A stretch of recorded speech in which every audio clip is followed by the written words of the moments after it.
আজকে একটা তেতু সত্য কথা বলি।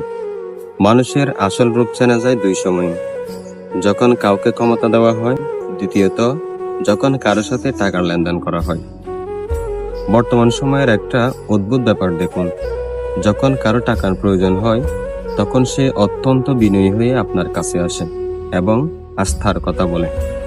কিন্তু প্রয়োজন ফুরিয়ে গেলে বা টাকা ফেরত দেওয়ার সময় এলে সে মানুষটাই আর চেনা যায় না। কল রিসিভ করে না, কিংবা আজকে দিব কালকে দিব এভাবে সময় কাটানো, এগুলো এখন অনেকের কাছে খুবই স্বাভাবিক ব্যাপার হয়ে দাঁড়িয়েছে। একটা সময় ছিল মানুষ আত্মসম্মান রক্ষায় খুব বেশি সচেষ্ট ছিল, কিন্তু দুঃখজনক হলেও সত্য, কিছু মানুষ এখনো বিশ্বাসের মূল্য দিতে জানে না। সময় মতো কারো উপকার করার পর যখন নিজের পাওনাটুকু চাইতে গিয়েও লজ্জা পেতে হয়, তখন আসলে সম্পর্কের সৌন্দর্যটা নষ্ট হয়ে যায়।